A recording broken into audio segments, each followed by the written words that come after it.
Yun. Kusang gagalaw yan, oh. Vacuum cleaner. Pak. Pak, ganun.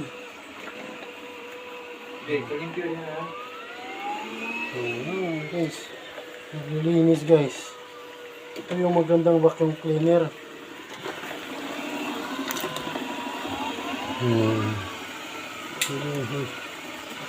Pwede kang matulog. Ito yung kagandahan sa Korea. Oh. Tangina. Bumalik. Pre. Bumalik. Hindi na alam yung gagawin niya.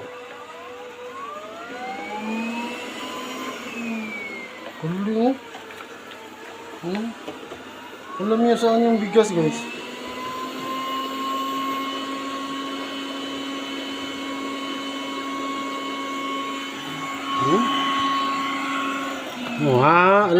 Alam niya pre saan yung dumi. Pumasok sa kwarto ng Wilbert. Tangina, inutusan pa ako ah. Sabi niya, tulungan ko daw siya. Ha? Hindi, sabi niya tulungan ko daw kasi mahirap yung buhay.